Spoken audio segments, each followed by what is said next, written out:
नमस्कार, प्रणाम, आदाब, वंदे मातरम, भारत माता की जय। प्यारे बच्चों, साथियों, मित्रों, सभी का स्वागत है आपके इस टेस्ट सीरीज के डिस्कशन में। आप लोग फटाफट टकाटक अंदाज में आ जाइए, सेशन को ज्वाइन कर लीजिए, मुझे कंफर्म कीजिए। तो ये आपका ग्रामेटिकल एरर का क्वेश्चन पूछा गया है। My friend asked me if I can lend him my Parker pen for a few days. मैं डेली आपको डायरेक्ट से इनडायरेक्ट नरेशन बताता हूं, तो उसमें रिपोर्टिंग वर्ब के बारे में बात करता हूं और रिपोर्टेड स्पीच के बारे में बात करते हैं, है ना।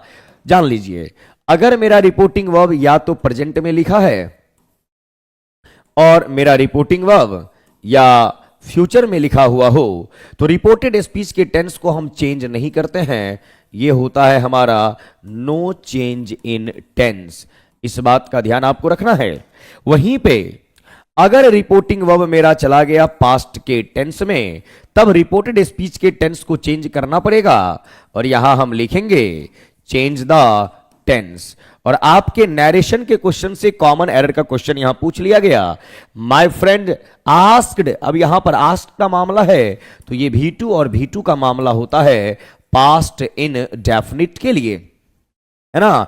और यहां पे इंटेरोगेटिव का मामला था, इसलिए आप यहां पे इफ कंजंक्शन का इस्तेमाल किए हैं। आपको मालूम है कि डायरेक्ट से इनडायरेक्ट में इफ, वेदर या कोई WH वर्ड कब आता है, जब रिपोर्टेड स्पीच इंटेरोगेटिव में हो और यहां आस्क्ड भी लगा हुआ है।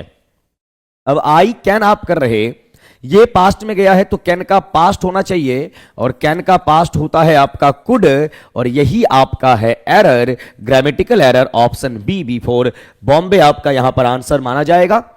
और फॉर अ फ्यू डेज जो आपने लिखा, यहां पे कोई प्रॉब्लम समस्या नहीं है, करेक्ट ऑप्शन हो जाएगा बी B4 बॉम्बे। ठीक है, चलिए आगे बढ़ते हैं। किसी को भी डाउट होगा आप सीधे सवाल करेंगे बंधु, ठीक है ना। चलिए, good evening, good evening Supriya, Dhananjay Gupta ji प्रणाम प्रणाम। आइए नेक्स्ट क्वेश्चन, क्वेश्चन नंबर 2 की बात करेंगे। तो यहां पर भी ग्रामेटिकल एरर का मामला है। The test will not need more than 1.5 hour to finish. अब देखिए यहां पे आप नाउन पढ़ें या आप प्रोनाउन के बारे में बात करें, नाउन या प्रोनाउन या वर्ब के बारे में आप बात करें, नाउन है, प्रोनाउन है या आपका वर्ब है, ये आपके पूरे पार्ट्स ऑफ स्पीच में सिंगुलर भी होता है और प्लूरल भी होगा। यानी आपके पूरे पार्ट्स ऑफ स्पीच में नाउन, प्रोनाउन और वर्ब ही ऐसा टॉपिक है जिसका सिंगुलर और प्लूरल पॉसिबल है। इसके अलावा और किसी भी पार्ट्स ऑफ स्पीच का सिंगुलर या प्लूरल होता नहीं है। अब यहां पे सिंगुलर का सेंस क्या है कि भैया जो वन है, एक हो या फिर लेस देन वन हो, या तो एक है या एक से कम है, उसको आप सिंगुलर की कैटेगरी में रखते हैं। और वहीं पे प्लूरल कौन हो जाएगा, तो प्लूरल हो जाएगा more than one, more than one, जो एक से ज्यादा है। अब ये मोर देन वन अगर पॉइंट में भी ज्यादा है, जैसे आपने यहां लिखा 1.5, तो ये आपका एक से ज्यादा हुआ, 1.5 हो गया, तो इसका वैल्यू जो होगा वो प्लूरल माना जाएगा। देखिए संस्कृत में क्या होता है, एक वचन, द्विवचन, बहुवचन, सहतोते, है ना, त्वम, युवाम, यूयम। लेकिन इंग्लिश में क्या है, या तो एक या फिर अनेक, और एक से ज्यादा अगर पॉइंट में भी रहेगा तो आप उसे प्लूरल ही मानेंगे। तो यहां पर अगर आप बात करें मोर देन वन का मामला, तो क्या होगा, the test will not need more than 1.5। अब यहां पर 1 लगा रहे, 1 का मीनिंग होता है 1, एंड का मीनिंग होता है प्लस, और हाफ का मीनिंग होता है 0.5।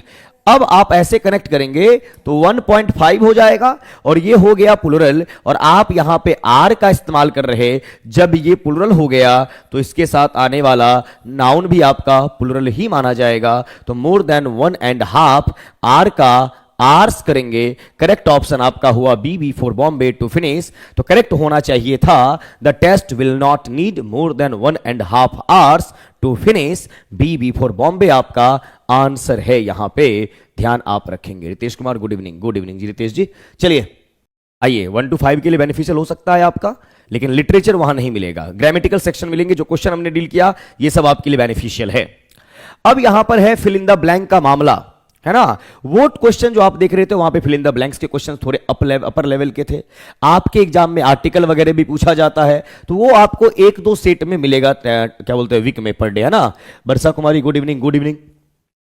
यहां पर क्या है, dash higher you climb dash colder it gets. अब देखिए, ये आपका आर्टिकल से सवाल है, और आर्टिकल की अगर आप बात करते हैं तो आर्टिकल आपके होते हैं ए एन और द।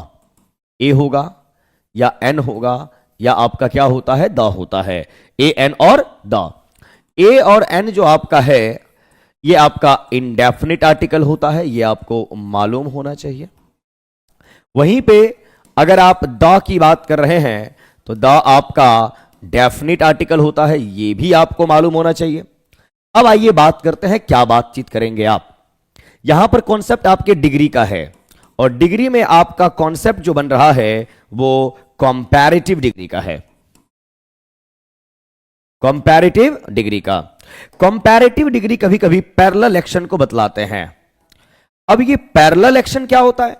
पैरेलल जब भी बात करेंगे तो बात दो की होगी, इसलिए हमने पैरेलल एक्शंस लिखा। जैसे पैरेलल लाइंस, एक ये लाइन एक ये लाइन, दोनों एक दूसरे के क्या है, पैरेलल है। तो पैरेलल तभी बोलेंगे जब बात दो की होगी, है ना। और कंपैरिजन भी तभी होगा जब बात दो की होगी। कंपेयर भी तभी करेंगे जब बात दो की होगी। और पैरेलल कहने का मतलब क्या होता है, ये अगर इतना यहां तक आया है तो सामने वाला भी यहीं तक आएगा, ये थोड़ा और बढ़ेगा, ये थोड़ा और बढ़ेगा। यानी जब दो एक्शन हो रहे हों, साथ में हो रहे हों, एक इतना बढ़े दूसरा भी इतना ही बढ़े, एक इतना घटा दूसरा भी इतना ही घटा, यानी समान रूप से बढ़ रहा है समान रूप से घट रहा है, उसे आप पैरेलल एक्शन कहने का काम करेंगे। और दो एक्शन होगा। और एक चीज क्या बोला मैंने कि सिमिलर वे में बढ़ रहा सिमिलर वे में घट रहा, यानी बात डेफिनेट है। ये अगर 1 kg बढ़ा है तो ये भी 1 kg, ये अगर 1 kg घटा है तो ये भी 1 kg, यानी बात कहीं ना कहीं डेफिनेट। और अगर दोनों एक्शन हो रहा है, दो एक्शन यहां पे आपको देखने सुनने को मिल रहे और बात दो की होगी तो सबसे पहले डिग्री कंपैरेटिव होना चाहिए, और सिमिलर वे में हो रहा तो बात डेफिनेट है। इसीलिए आर्टिकल द का इस्तेमाल यहां पर द प्लस कंपैरेटिव होता है। और आपने बचपन से ये पढ़ा है, जितना चाहोगे उतना मिलेगा। The more you want the more you want the more you gain the more you gain. जितना चाहेंगे उतना मिलेगा। तो the more you want the more you gain, ये आपको ध्यान में रखना है। तो यहां पर बोला कि जितनी ऊंचाई पे जाएंगे उतनी ठंड महसूस करेंगे। पैरेलल एक्शन दोनों के पहले आर्टिकल द लगना चाहिए, तो यहां भी द यहां भी the. Correct option C for Canada. Concept को समझना है, रट्टा नहीं मारना है, ध्यान रखिएगा, है ना। चलिए, लिटरेचर के लिए कोई बुक बताइए। लास्ट में बताया जाएगा आलम जी, सेशन के लास्ट तक बने रहे। हर एक चीज बता दूंगा आपको क्या करना है, कैसे करना है, ताकि आप TRE4 क्वालिफाई करें। सब बात करेंगे, लेकिन ड्यूरिंग द सेशन में बात करना ज्यादा पसंद नहीं करता हूं। क्वेश्चन से रिलेटेड कोई डाउट हो वो पूछिए, और सेशन के लास्ट तक बने रहिए, हर एक सवाल का जवाब दिया जाएगा। नंबर 4, यस्टरडे आई सा dash owl outside the window. Yesterday I सा, इसको हम सा पढ़ते हैं। क्या पढ़ते हैं? सा पढ़ा जाता है। आउल लिखा हुआ है, आउल अपने सिंगुलर फॉर्म में है, और अगर सिंगुलर फॉर्म में है तो इसके पहले आर्टिकल ए या एन होना चाहिए, लेकिन इसका साउंड है वॉवेल, तो इसीलिए आप किसके साथ जाएंगे? An owl outside the window. Correct option B for Bombay. ध्यान आपको जरूर रखना है। नंबर 5, क्वेश्चन नंबर 5 की बात करेंगे तो यहां पर आपका डायरेक्ट से इनडायरेक्ट का मामला है, यानी कि नरेशन का मामला है। Sarita said to me I will do it no or never. ये बहुत ही आसान सा आपका नरेशन पूछ दिया गया यहां पर, सरिता सेड टू मी। अब अगर ध्यान से देखिए तो ये हमारा है रिपोर्टिंग वर्ब, और ये इन्वर्टेड कामाज के अंडर हमारा हो गया रिपोर्टेड स्पीच। अब देख रहे हैं रिपोर्टिंग वर्ब मेरा कहां है, तो रिपोर्टिंग वर्ब मेरा है पास्ट में, रिपोर्टेड स्पीच कहां है? फ्यूचर में। रिपोर्टेड स्पीच मेरा क्या है? फ्यूचर में। ये जब डायरेक्ट से इनडायरेक्ट में जाएगा तो आप रिपोर्टिंग वर्ब तो लिखेंगे ही लिखेंगे। इसके सेंटेंस का टाइप क्या है? सिंपल। तो इसके कंप्लीट होने के बाद आप कंजंक्शन दैट का इस्तेमाल करेंगे। अब रिपोर्टेड स्पीच के टेंस को करना पड़ेगा change, because reporting verb past में है और विल का पास्ट आपको वुड करना पड़ेगा। रही बात कि रिपोर्टेड स्पीच का सब्जेक्ट कौन, वो आई है, तो रिपोर्टिंग वर्ब के सब्जेक्ट के अकॉर्डिंग चेंज होगा। यहां पर एक वर्ड आया है नो, इसे भी आपको चेंज करना पड़ेगा। आइए देखते हैं, सरिता टोल्ड मी दैट। अब आई को सरिता के अकॉर्डिंग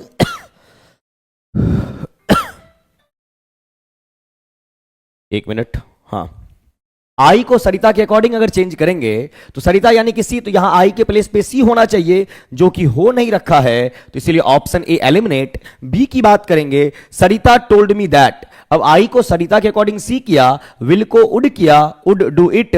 अब नौ का देन करना है, नौ का जैसे दिस का दैट करते हैं, टुडे का दैट डे करते हैं, यस्टरडे का प्रीवियस होता है, टुमारो का the next day following day करते हो।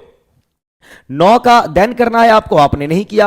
और सी में Sarita told me that she would do it then or never, correct option C, C for Canada आपका आंसर माना जाएगा। यह आपको ध्यान में जरूर रखना है। क्लियर? चलिए, नंबर 6 में भी आपका नरेशन है। आज के सेट में ग्रामर और वोकैब के क्वेश्चंस आपको ज्यादा मिलेंगे, लिटरेचर थोड़ा कम मिलेगा, यह ध्यान रखना है आपको। पैटर्न बता दूंगा हर एक चीज का। He said can you sing and I said no. अब यहां पर इंटेरोगेटिव का मामला है। सबसे पहले अगर आप रिपोर्टिंग वर्ब को देखिए तो रिपोर्टिंग वर्ब, और फिर आप यहां आइए इन्वर्टेड कामाज के अंडर रिपोर्टेड स्पीच के लिए। अगर आप रिपोर्टिंग वर्ब को देखेंगे तो यह आपका कहां गया है, तो ये पास्ट में जा रहा है, यहां पर सेड का इस्तेमाल है। ये कैन यू, ये इंटेरोगेटिव में है, लेकिन आप यहां पर इस्तेमाल क्या कर रहे हैं, कैन। जैसे ही रिपोर्टिंग वर्ब आप लिखेंगे डायरेक्ट से इनडायरेक्ट में, अब यहां पर आप देखिए कैन यू सिंग बोला तो रिपोर्टिंग वर्ब जैसे ही कंप्लीट होगा, इसके बाद कंजंक्शन या तो इफ होना चाहिए या फिर आप वेदर का इस्तेमाल करेंगे, बिकॉज आपका रिपोर्टेड स्पीच इंटेरोगेटिव फॉर्म में है। दूसरी बात अगर आप करें तो कैन लिखा है, इसके टेंस को चेंज करना पड़ेगा, तो कैन का कुड करना पड़ेगा, रिपोर्टिंग वर्ब पास्ट में है। दूसरी बात, यहां पर सब्जेक्ट जो है वो सेकंड पर्सन है आपका, और रिपोर्टेड स्पीच का कोई भी पार्ट सेकंड पर्सन हो तो रिपोर्टिंग वर्ब के ऑब्जेक्ट के अकॉर्डिंग, और यहां पर सेड का ऑब्जेक्ट आपको है नहीं, तो ऑब्जेक्ट को एज्यूम करना पड़ेगा, मानना पड़ेगा, उसके अकॉर्डिंग चेंज करेंगे, है ना। एंड आई सेड नो, इसको अफर्मेटिव वे में लेके जाओगे, सिंपल वे में लेके जाना है, नो है तो नेगेटिव कर देना है। He asked me that could I sing, कभी भी नहीं होगा। आपका दैट जो है ये आपके रिपोर्टेड स्पीच अगर सिंपल में हो तब होगा, ये इंटेरोगेटिव में है, दैट नहीं। दूसरी बात, सेंटेंस सिंपल स्ट्रक्चर में जाता है तो सब्जेक्ट होना चाहिए इनडायरेक्ट में, फिर वर्ब होनी चाहिए। आप यहां पर इंटेरोगेटिव फॉर्म में लिख रहे, नहीं चलेगा। बी में ही आस्क्ड मी को एज्यूम किया गया, यहां पर इफ का इस्तेमाल किया। अब यू अगर है और मी मानेंगे तो आई होगा, कैन का कुड हुआ, सिंग का सिंग हुआ। एंड अब यहां पर है I said that I could not, यानी नो का मतलब क्या, आई कैन नॉट, उसको पास्ट के अकॉर्डिंग कर दिया, I could not, correct option B for Bombay. या इसी पर मान लीजिए ऐसे होता, आई कुड नॉट का इस्तेमाल नहीं करते, डायरेक्ट लिखते आई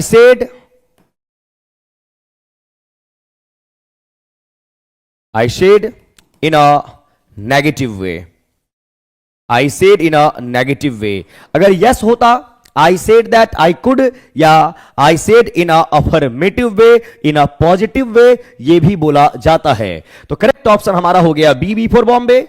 आगे बढ़ेंगे, आई डिनाइड, फिर यहां पे कामा, फिर यहां पे व्हेन, ऐसा नहीं होता है भाई, है ना। तो ये आपका बिल्कुल ही रॉन्ग है, ये ध्यान रखेंगे। जब आपने व्हेन लगा ही दिया तो फिर डबल कामा का इस्तेमाल आपको करना नहीं था, ये आपको ध्यान में रखना है। ठीक है, ठीक है, चलिए, बहुत बढ़िया, बहुत अच्छे। निकेश जी बी कह रहे आंसर, बहुत बढ़िया। नेक्स्ट नंबर 7 में आइए। क्वेश्चन नंबर 7 आपसे क्या पूछ रहा है, तो यहां एक्टिव और पैसिव का मामला है बंधु। अब एक्टिव और पैसिव का क्या माजरा है, the comic scenes in the play were over done. अब यहां पर वर और यहां पर क्या है आपका डन है, पैसिव वॉइस में यह है, इसको एक्टिव में ले जाना है। तो अगर आप ध्यान से देखिए, आपके पैसिव का स्ट्रक्चर में ऐसा मामला आ जाए, वॉज वर भीथड, क्या आ जाए, वॉज वर भीथड आ जाए, तो ये आपके हो गया पास्ट इंडेफिनिट का पैसिव, पास्ट इंडेफिनिट का पैसिव। अब इसके एक्टिव में अगर आना है तो आपको इस्तेमाल करना पड़ेगा वर्ब का सेकंड फॉर्म, वर्ब का सेकंड फॉर्म। तो by the actors overdid क्या होता है, V2 होता है। The comic scenes in the play, the actors had overdone. अब देखिए, एक्टिव से पैसिव का कॉन्सेप्ट ये है कि ना टेंस चेंज होगा, ना सेंटेंस का टाइप चेंज होगा। अगर आपके प्रेजेंट के इंडेफिनिट में एक्टिव दिया है तो प्रेजेंट के इंडेफिनिट में ही पैसिव होना चाहिए।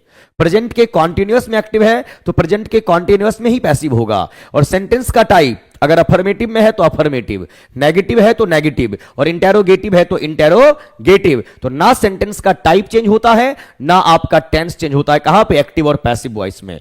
चेंज कहां होता है? नरेशन में। रिपोर्टिंग वर्ब के अकॉर्डिंग रिपोर्टेड स्पीच के सेंटेंस को चेंज कर दिया, सेंटेंस के टाइप को चेंज कर दिया। लेकिन एक्टिव से पैसिव में बिल्कुल भी चेंज नहीं होता है, यह आपको ध्यान रखना पड़ेगा। तो यहां पर अगर मैं पास्ट के इंडेफिनिट में हूं तो यहां पास्ट के परफेक्ट में नहीं जा सकता। और सी में the actors are overdoing, ये प्रेजेंट का कॉन्टिन्यूअस होगा और ये पास्ट के इंडेफिनिट का पैसिव है, तो ये भी नहीं। करेक्ट ऑप्शन हो जाएगा V2 वाला, the actors over did the comic scenes in the play. Correct option A4 Agra आपका क्या है? आंसर है ना। पैसिव में ऑलवेज भीतर होता है। Very good Rakesh Singh, good evening. Good evening ji. चलिए बहुत बहुत धन्यवाद आप सभी का।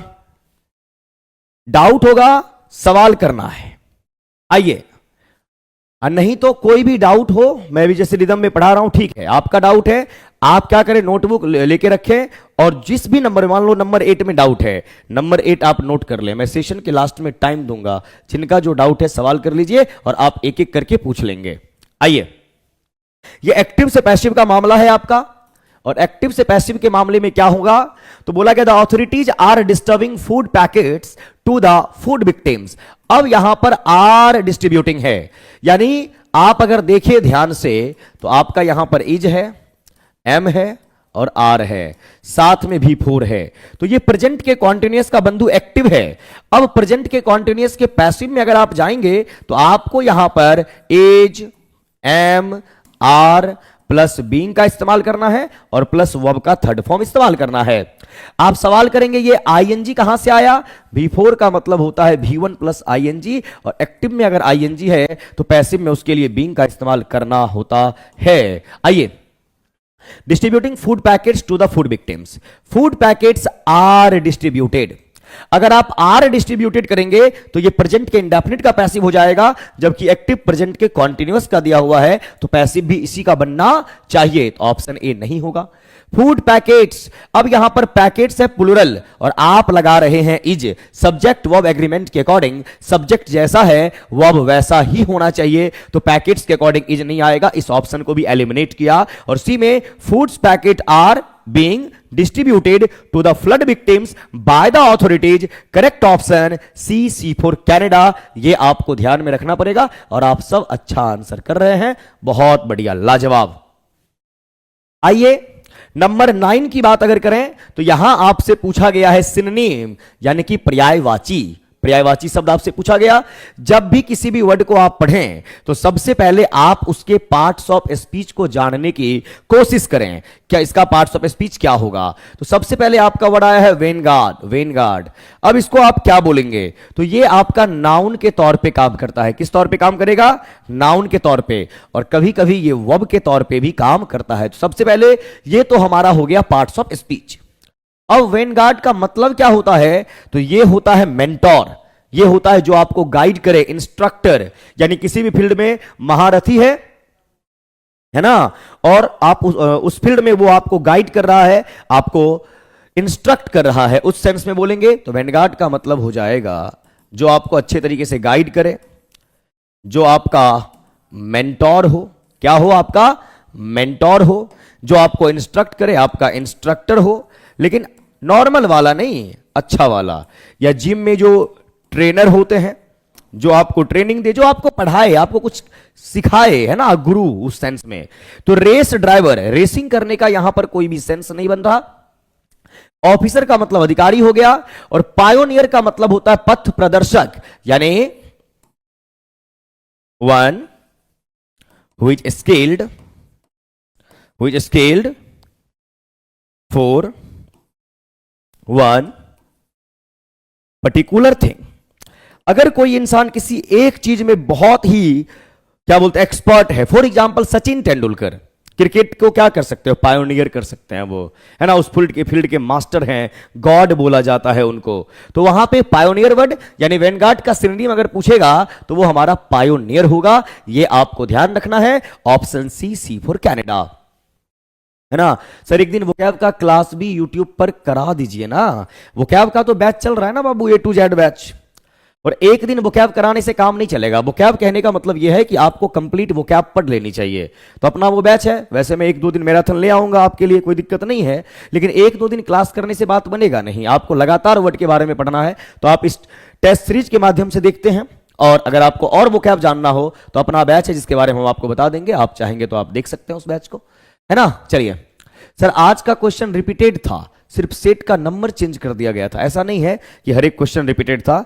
बीच बीच में देखो क्वेश्चन में रिपीट करूंगा ना, क्वेश्चन रिपीट इसीलिए करेंगे, उसकी साइकोलॉजी ये है कि आपने जो पहले पढ़ा अगर रिपीटेड है तो 100% आपका सही होना चाहिए। तो फिर आप देखेंगे कि आप आज आपने कितना सही किया है। रिपीटेड का क्या मतलब है कि 100% सही होना चाहिए, एक भी गलत नहीं होना चाहिए, है ना, ये ध्यान रहे आपको। तो क्वेश्चंस आपको कभी कभी मैं रिपीट करूंगा ताकि जो मैंने पहले पढ़ाया है आपका कितना कमांड हो पाया है उस पे, है ना। ठीक है, कुछ आंसर भी गलत रहा है, देख लेते हैं, यहां पे ध्यान देंगे आप। देखिए, अगर आंसर कभी कभी गलत हो जाए तो आपको वहां माइंड नहीं करना है। टेस्ट देने के बाद डिस्कशन जरूर देखिए, डिस्कशन का क्या फायदा है वो मैं आपको बताऊंगा। और आज मेरे ऑफलाइन बैच में एक स्टूडेंट आए थे जिनका 6th to 8th और 9th 10th में सिलेक्शन हुआ, और वो इस टेस्ट के इंपॉर्टेंस को बता रहे थे, है ना। तो वो मैं आपको बताऊंगा क्या इंपॉर्टेंस है टेस्ट देने का और डिस्कशन देखने का।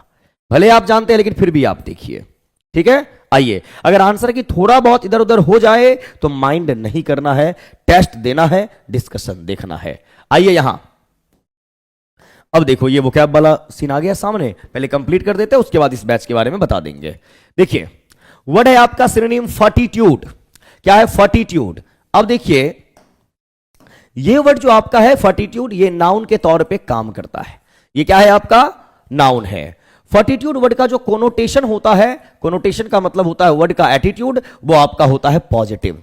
फॉर्टिट्यूड का मतलब होता है करेज, यानी हिम्मत, जिसको आप बोलते हैं डेयर, DARE, और यहीं से एक एडजेक्टिव बन जाता है डेयरिंग पर्सनालिटी, यानी किसी भी चीज का डर उसके अंदर नहीं है, जो काफी कॉन्फिडेंट है, जो काफी कॉन्फिडेंट हो, जो ऑडेसियस है, AUDACIOUS, ऑडेसियस है ना, कॉन्फिडेंट होना, जो काफी बोल्ड है, उस सेंस में हम इस्तेमाल करते हैं फॉर्टिट्यूड। यानी जो मोटिवेटेड है, जो मोटिवेटेड है, जिसके अंदर मोटिवेशन है हद से गुजरने का, जिंदगी में कुछ करने का, है ना, उसको बोलेंगे। यहां पर एक वर्ड आया है सिमिलैरिटी, और सिमिलैरिटी के लास्ट में ITY है। ध्यान से देखिए, किसी भी वर्ड के लास्ट में ITY हो या TY हो, वर्ड आपका होता है एब्स्ट्रैक्ट नाउन, है ना। सिमिलैरिटी, ह्यूमैनिटी, मॉडेस्टी, डिग्निटी, ढेर सारे। अब सिमिलैरिटी वर्ड आया कहां से? तो इसका एडजेक्टिव फॉर्म हो जाएगा सिमिलर, और सिमिलर का मतलब होता है एक समान। और सिमिलर के सिनोनिमस वर्ड के तौर पे अगर देखेंगे तो एक वर्ड होता है AKIN, एकिन। एकिन का मतलब होता है एक समान दिखना, या इसी को बोलते हैं look a like, look a like, एक जैसा। और इसी के लिए एक फ्रेजल वर्ब आप इस्तेमाल कर सकते हैं, टेक आफ्टर, टेक आफ्टर। और टेक आफ्टर का मतलब होता है एक जैसा दिखना, और इस टेक आफ्टर वर्ड का मीनिंग हो जाता है रिजेंबल। रिजेंबल का मतलब होता है एक जैसा, और इसी के लिए एक वर्ड और आता है सेम्बलेंस, SEMBLANCE, यानी एक जैसा रूपरेखा। अब टेक आफ्टर को आप लोग लुक आफ्टर से कंफ्यूज नहीं करेंगे, बहुत सारे बच्चे कंफ्यूज कर जाते हैं लुक आफ्टर, टेक आफ्टर। देखिए, टेक आफ्टर है लुक वाइज एक जैसा दिखना, और लुक आफ्टर है टेक केयर ऑफ, जब आप किसी की देखभाल करते हैं, टेक केयर ऑफ, देखभाल करना। We should look after our parents in their old age, हमें अपने माता पिता का ध्यान उनके बुढ़ापे के दिनों में रखना है। ये होगा, ये आपको ध्यान में रखना है। सिमिलैरिटी ये आपको समझ में आ गया, एकिन, सिमिलर या टेक आफ्टर यानी कि रिजेंबल यानी कि सेम्बलेंस।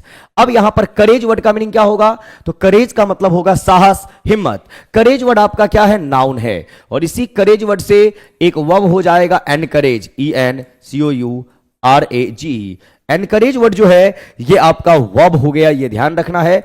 EN यहां पर वर्ड के पहले आके वर्ड को क्या बना दिया? वर्ब बना दिया। तो एनकरेज करना यानी साहस होना, और किसी को आप एनकरेज कर रहे यानी आप किसी को मोटिवेट कर रहे, आप किसी को इंस्पायर कर रहे, प्रेरणा देने की बात कर रहे हैं, या आप किसी को बूस्ट कर रहे हैं, है ना, अंदर से कॉन्फिडेंस देने का काम आप कर रहे हैं।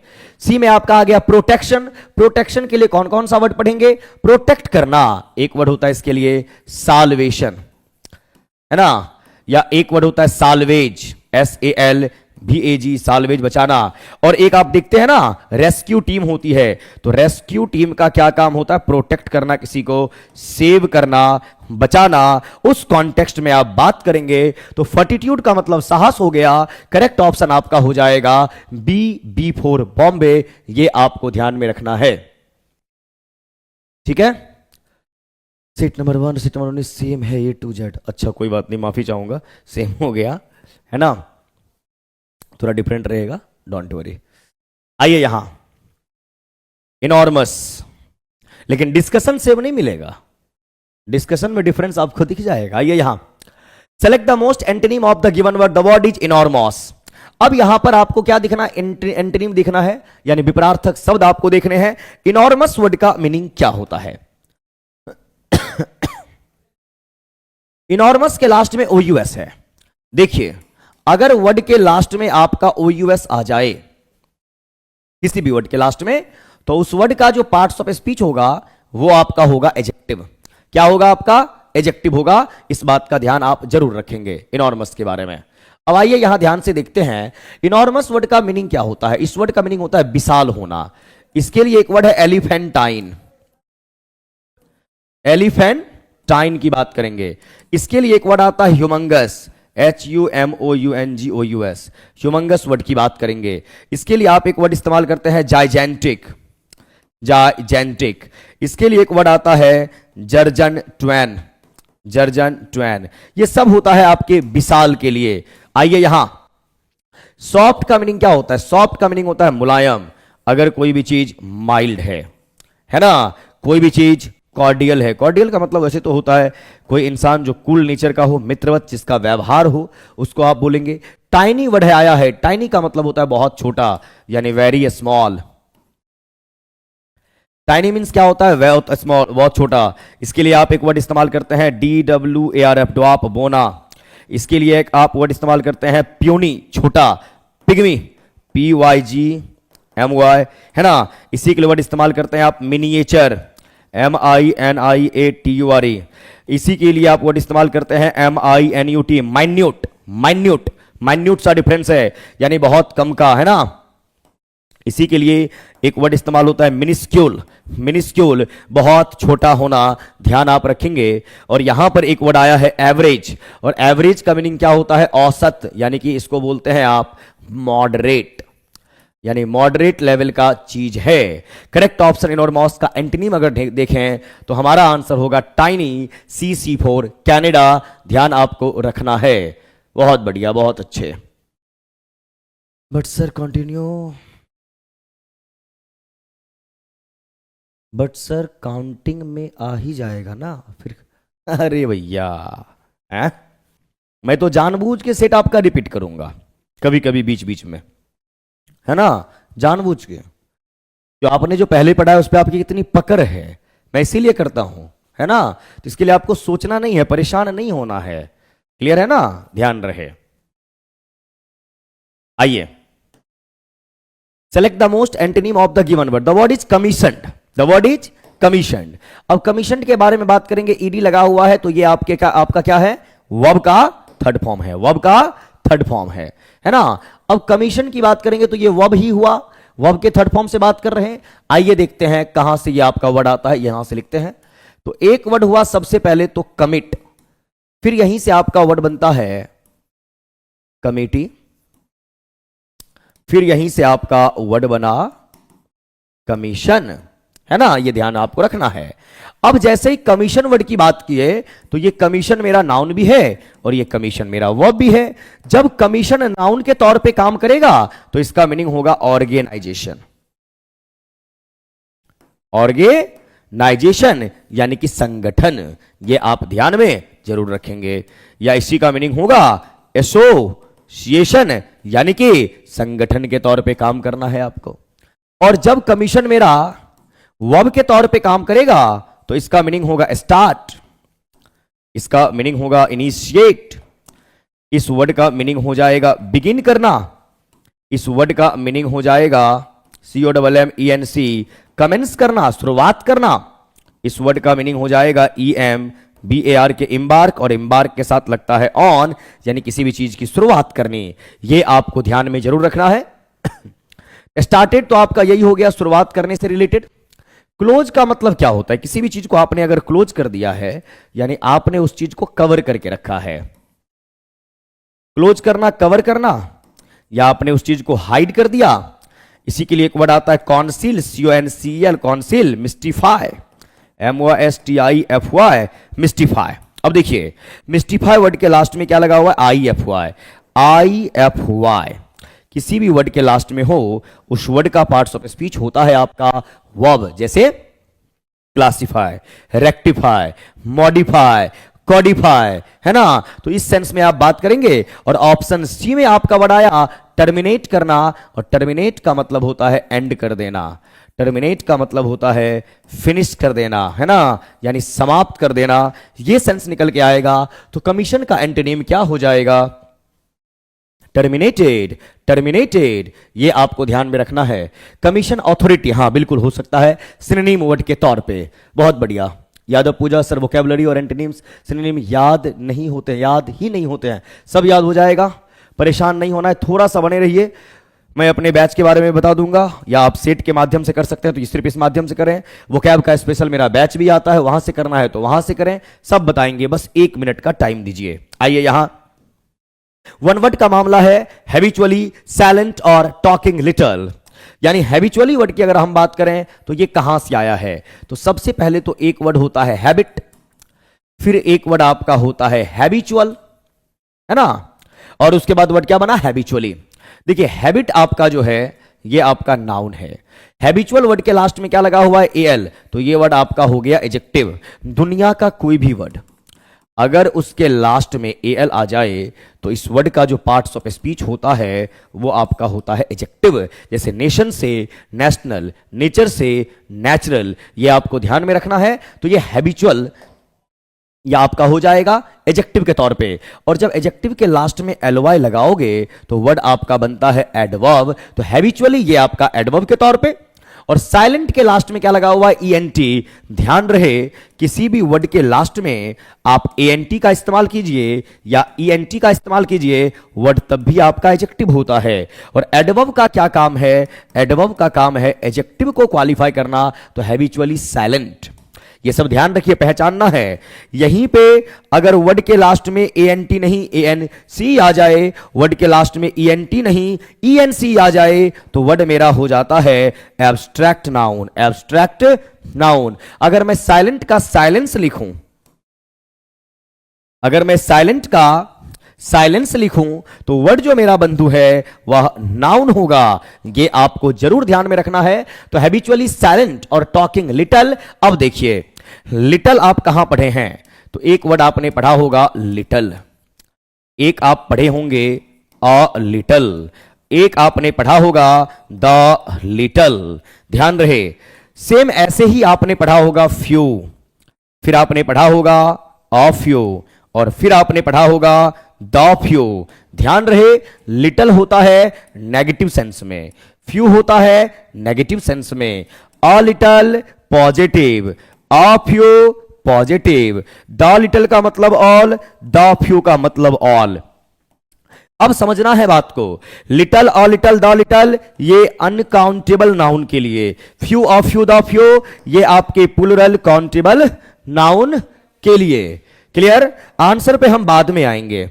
अब आइए, टॉकिंग लिटल यानी आप ना के बराबर बात कर रहे और आपकी हैबिट है कि आप शांत रहते हैं, इसको आप क्या बोलने का काम करेंगे? यहां पर वर्ड आया है सर्वाइल। सर्वाइल में एक वर्ड है SERV, है ना, और इस वर्ड का मीनिंग होता है सर्वेंट। सर्वाइल से आपका सर्वेंट बना है, सर्व से, और सर्वेंट का एटीट्यूड कैसा होगा? सर्वाइल नेचर का होगा, यानी अपने मालिक के सामने थोड़ा झुक के रहेगा। ये सेंस यहां पर बनता है, ये आपको ध्यान में जरूर रखना है। तो सर्वाइल बोलिए, या सर्वाइल को ही थोड़ा गुलाम बोलते हैं, स्लैबरी, SLAVERY, यानी कि गुलामी वाली जिंदगी। ध्यान रखना है आपको। अनइक्विवोकल, अब अनइक्विवोकल वर्ड का मीनिंग अगर देखेंगे तो अन का मीनिंग होता है नॉट और इक्वी का मीनिंग होता है इक्वल, है ना, है ना, इक्वल। अगर यहीं पे वर्ड आता इक्विवोकल, इक्विवोकल, अब वर्ड को समझिए, इसको बोलते हैं रूट वर्ड के मेथड से पढ़ना। इक्वी का मीनिंग हमने दिया इक्वल और वीओसी इसका मीनिंग होता है वॉइस, आवाज। यहीं से आपका वर्ड बनता है VOCABULARY, वोकैबुलरी। वोकैबुलरी यानी आप वर्ड की बात करते हैं तो VOC का मतलब, VOC यानी वॉइस यानी कि आवाज, यानी जो आप बोलेंगे। तो equi means equal, voice means बोलना। अब एक ही तरह की बात आप बोल रहे, मान लीजिए 5 चीजों को रखा गया, आपको बोला गया एनालिसिस कीजिए कौन सा सही है कौन सा सही नहीं है। आप बोले ए भी सही, बी भी सही, सी भी सही, डी भी सही, ई भी सही। यानी अब सामने वाले के समझ में आ ही नहीं रहा कि ये डिफरेंशिएट कर पा रहे हैं या नहीं कर पा रहे हैं। उसको हम बोलते हैं इक्विवोकल। और इक्विवोकल इंसान जो होता है बड़ा ही डिप्लोमेटिक नेचर का होगा और ये सामने वाले को कंफ्यूज करेगा। इसीलिए इक्विवोकेट वर्ड का मीनिंग होता है कंफ्यूजन, कंफ्यूजन। और अनइक्विवोकेट का मतलब, अन का मीनिंग होता है नॉट, जैसे इंपॉर्टेंट, अनइंपॉर्टेंट। और इक्वी का मीनिंग इक्वल, वो का मीनिंग बोलना, जो एक समान नहीं बोले, यानी जो सही है उसको सही, जो गलत है उसको गलत, उसे आप बोलेंगे अनइक्विवोकेट। यानी अनइक्विवोकल वर्ड का मतलब हो जाएगा जहां पर ऑनेस्टी का मामला है। समझ जाना आप, जगह ही नहीं मिल रहा मेरे को, ऑनेस्टी का मामला है। और टेसिटर्न वर्ड का मीनिंग होता है लेस स्पीकिंग, जब आप बहुत कम बोलते हैं, लेस। टेसिटर्न होता है, रेटिसेंट होता है, लैकोनिक होता है, सक्सेंट होता है बोलने के लिए, कम बोलने के ढेर सारे वर्ड्स हैं। और ये सब वर्ड आप मेरे साथ सीखते हैं मेरे A to Z vocab batch में, जो 27 दिसंबर को ही आया है। उस बैच के बारे में जानकारी दे दूंगा। अगर किन्हीं को वोकैब बहुत बढ़िया सीखना है, उस बैच में आइए, मजे कीजिए। आंसर यहां पर हो गया option C for Canada. Test के माध्यम से क्वेश्चंस के थ्रू जितना करवा पाऊंगा करवा ही पाऊंगा, लेकिन स्पेशल वोकैब जानना है तो वहां आपको आना ही होगा। नंबर 14 का मामला है one who can not be corrected. Can not be corrected, ये देखिए पैसिव वॉइस में गया है, मॉडल बी भी थर्ड, पैसिव वॉइस मॉडल का। जिस चीज को सही नहीं किया जा सके, करेक्ट नहीं किया जा सके, उसे आप क्या बोलेंगे। यहां पर वर्ड आया है इनक्यूरेबल। अब देखिए यहां पे वर्ड को ब्रेक कीजिए, एक वर्ड है इन, एक वर्ड है क्योर और एक है सफिक्स एवल। अब देखिए दुनिया का कोई भी वर्ड अगर उसके लास्ट में ABLE या फिर IBLE आ जाता है तो वर्ड आपका हो जाता है एडजेक्टिव। इनका मीनिंग आपका यहां पर क्या है, नॉट। और क्योर का मतलब है ट्रीट करना, इलाज करना। तो इनक्यूरेबल, नॉट ट्रीटेबल, यानी जिस चीज का इलाज संभव नहीं है, जिसका इलाज हो नहीं सकता, उसे आप बोलने का काम करेंगे इनक्यूरेबल। इनकॉरिजिबल, इनकॉरिजिबल की बात करेंगे तो इन का मीनिंग क्या हो गया, नॉट। और यहां पर COR कॉर वर्ड है जिसका मीनिंग होता है करेक्ट। और ईबल लगा हुआ है IBLE, जस्ट अभी समझाया कि वर्ड के लास्ट में ABLE आए, वर्ड के लास्ट में IBLE आए, वर्ड आपका होता क्या है, तो वर्ड आपका होता है बंधु एडजेक्टिव के तौर पे। तो इनकॉरिजिबल, जिस चीज को सही नहीं किया जा सकता है, इनकॉरिजिबल बोलेंगे। हार्डन, अब देखिए हार्डन वर्ड कहां से आया, तो एक वर्ड आपका होता है हार्ड। अगर आप हार्ड की बात करेंगे तो ये हमारा एडजेक्टिव भी होता है, ये हमारा एडवर्ब भी होता है और ये हमारा वर्ब भी बनाया जा सकता है इसको। लेकिन वर्ब बनाने के लिए इसके लास्ट में क्या लगाना है, EN, HARDEN। अब ये हार्डन वर्ड जो है ये वर्ब के तौर पे काम किया और इसके लास्ट में आप ED लगा देंगे तो या तो ये V2 हो जाएगा या ये V3 हो जाएगा, है ना, हार्डेंड। तो हार्ड एडजेक्टिव है, हार्ड एडवर्ब है, वर्ब के तौर पे काम किया तो ये हार्डन हो जाना है। EN लगा के वर्ब को आप क्या बोल दिए, वर्ड को आप वर्ब बना दिए। तो हार्डेंड यानी कोई भी चीज बहुत ही स्ट्रिक्ट है ना, सॉलिड है ना, उस चीज को आप बोलते हैं हार्डेन, यानी दिल को पत्थर बना लेना। करेक्ट ऑप्शन हमारा हो जाएगा बी फॉर बॉम्बे। ये आप जरूर ध्यान में रखेंगे। नेक्स्ट आइए नंबर 15, ये आपका यहां पर ईडियम का मामला है, ईडियम, है ना। अब ईडियम क्या होगा, तो बिल्ड अपॉन सैंड, रेत के ऊपर घर बना रहे हैं, कब तक टिकेगा। कब तक टिकेगा? तुरंत बिखर जाएगा। तो एस्टैब्लिश्ड ऑन इनसिक्योर फाउंडेशन, यानी जो फाउंडेशन दे रहे हैं वह इनसिक्योर है, और अभी जस्ट पढ़ाया इनका मीनिंग होता है नॉट, और सिक्योर का मतलब जो चीज सिक्योर नहीं है, सुरक्षित नहीं है, यानी आपने वैसे चीज को एस्टैब्लिश किया है जिसका नींव यानी फाउंडेशन ही हिला हुआ है। Correct option A for Agra. Based on inexperience, इनका मीनिंग होता है नॉट, और एक्सपीरियंस अनुभव यानी अनुभवहीन, नॉट अनुभव, है ना, उस सेंस में बोलेंगे। रेस्टिंग ऑन चीप मटेरियल, सस्ते दामों में काम करना, सस्ते कामों में काम करना, बिल्कुल नहीं। बिल्ड अपॉन सैंड होगा। Established on insecure foundations, correct option आपका हो गया ए फॉर आगरा। ध्यान रखना है। प्रीति ट्रिट के स्पेलिंग सही कीजिए, TREAT, ध्यान रखना है आपको। आगे आइए, बोला गया बैड ब्लड। बैड ब्लड का मतलब होता है खतरनाक दुश्मनी, इंप्योर ब्लड नहीं। अब देखिए यहां पे आया है एक आई एम प्रीफिक्स है, IL प्रीफिक्स है, IR प्रीफिक्स होता है, UN प्रीफिक्स वर्ड के पहले आएगा, DIS ये प्रीफिक्स है वर्ड के पहले आएगा, DYS ये आपके क्या है? प्रीफिक्स हैं। ये सारे प्रीफिक्स वर्ड के पहले आते हैं और वर्ड के सेंस को नेगेटिव कर देते हैं। जैसे आपने बोला perfect, imperfect, pure, impure. IL logical, illogical, literate, illiterate. IR regular, irregular, relevant, irrelevant. Un है ना, important, unimportant, qualify, disqualify, function, dysfunction. फिर एक आता है आपका IN सिग्निफिकेंट, इनसिग्निफिकेंट। ये सारे प्रीफिक्स हैं, किसी भी वर्ड के पहले आएंगे, वर्ड को नेगेटिव कर देंगे। यहां पर इम्प्योर का मतलब क्या है? नॉट प्योर, यानी आपका जो ब्लड है वह शुद्ध नहीं है ना, प्यूरिटी के सेंस में बोला जा रहा है। LODY होना चाहिए था, लॉडी फ्लाइट, फाइट, यानी हल्की फुल्की लड़ाई, जैसे कि ननद भौजाई में हो जाए, सास बहू में हो जाए, उस सेंस में बात कर रहे। और उसके बाद इल फीलिंग का मतलब होता है यानी ईर्ष्या रखना, स्पाइटफुल, स्पाइटफुल ईर्ष्या रखना। जेलस, जेलस ईर्ष्या रखना। Malicious, MALICIOUS malicious. Ill feeling यानी गंदा सोचना किसी के बारे में, तो वो है bad blood. Correct option B for Bombay, ध्यान आप रखेंगे। तो यहां तक का जो मामला था बंधु, अब आइए यहां करेक्टली स्पेल्ड के बारे में बात कर रहे हैं। और आपके एग्जाम में है ना करेक्टली इनकरेक्टली दोनों स्पेल्ड पूछ लिया जाता है आप में। आइए कमिटी, कमिटी की स्पेलिंग क्या होती है? सबसे पहले कमिट देखिए, COMMIT, कमिट, ये वर्ब है आपका। यहां पर नाउन क्या हो जाएगा? COMMITTE, ये कमिटी की स्पेलिंग है, यानी MMTTE होना चाहिए। तो COMMIT नहीं, COMMITTE, correct option C for Canada, ये आप ध्यान में रखेंगे। एनिमोसिटी, हाँ दुश्मनी होता है, एनिमोसिटी बोलिए, हॉस्टिलिटी बोलिए, ब्रूटैलिटी बोलिए, है ना। एक वर्ड और आता है बहुत अच्छा सा, hostility, animosity, brutality.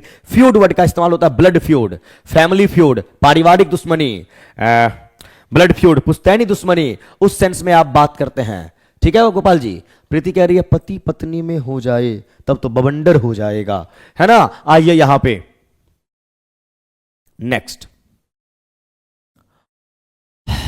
Correctly spelled, exaggerate, exaggerate, exaggerate.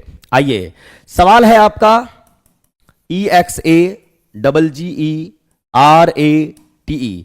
Exaggerate word का मीनिंग होता है किसी भी चीज को बढ़ा चढ़ा के प्रस्तुत करना, यानी मैग्नीफाई करना, यानी कि तिल का तार कर देना। ये आपको ध्यान में जरूर रखना है, एग्जैजरेट। तो स्पेलिंग आपका ये सही है, और यहां से नाउन बन जाएगा एग्जैजरेशन, मैग्निफिकेशन, है ना, उस सेंस में आप बात करेंगे। करेक्ट ऑप्शन आपका हो जाएगा ए फॉर आगरा, ये आपको ध्यान में रखना है।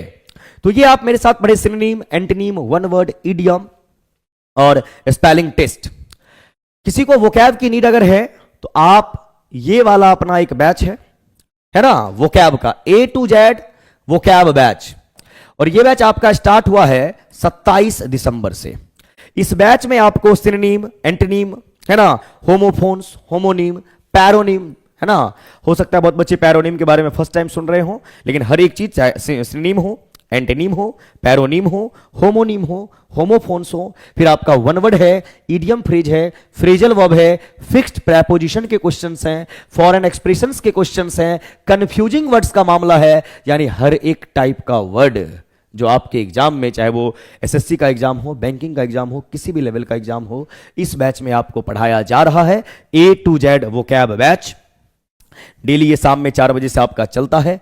ऑनलाइन मोड में ये बैच है। ऑनलाइन मोड में कहां पे? तो अपना ऐप है platform by Naveen Kumar Singh, platform by Naveen Kumar Singh. इसे आप गूगल प्ले स्टोर से डाउनलोड कर सकते हैं, वहां पे जाके इस बैच को आप परचेज कर सकते हैं। 399 का ये बैच है और ये बैच आपका 45 to 50 डेज चलता है। और इस बैच की खास बात यह है कि इतने कम समय में हर एक शब्द को आप रटते नहीं हैं, आप शब्दों को समझ जाते हैं, शब्दों के गणित को समझते हैं। जैसे मैथमेटिक्स सॉल्व करते हैं वैसे आप वर्ड को सॉल्व करते हैं, प्रीफिक्स, सफिक्स, रूट वर्ड, इस सारे तरीके से। तो यहां पे शब्दों का साइंस आपको सिखाया जाता है। किन्हीं को भी अगर चाहिए कि वोकैब हमारा बढ़िया हो, A to Z vocab batch आप इनरोल हो सकते हैं, मजे कर सकते हैं। यहां पे आइए, अब आ जाओ बंधु, 19 में आते हैं। और 19 में आपका क्या है? फिल इन द ब्लैंक्स का मामला। बोला गया the most beautiful bird was flying dash the river. अब यहां पे प्रेपोजिशनल क्वेश्चंस आपसे पूछा जा रहा है। अब क्या करेंगे? The most beautiful bird was flying dash. अब देखिए फ्लाइंग, अब आप यहां पे द रिवर लगा हुआ है तो इन द रिवर तो करेंगे नहीं। इन का मतलब क्या होता है? इनसाइड। अब नदी के अंदर तो पक्षी उड़ने का काम करना नहीं है, लेकिन यहीं पे होता in the sky. In the sky यानी ऊपर स्काई है, आसमान है, और आसमान हमें कवर किया हुआ है, इसीलिए हम इन द स्काई बोलते हैं। तो इनका सेंस इनसाइड में, लेकिन यहां रिवर है तो वो नहीं चलेगा, है ना, इन होना नहीं चाहिए। ऑन, ऑन का इस्तेमाल कोई भी चीज किसी के ऊपर है, सरफेस कांटेक्ट की बात होती है तब करते हैं।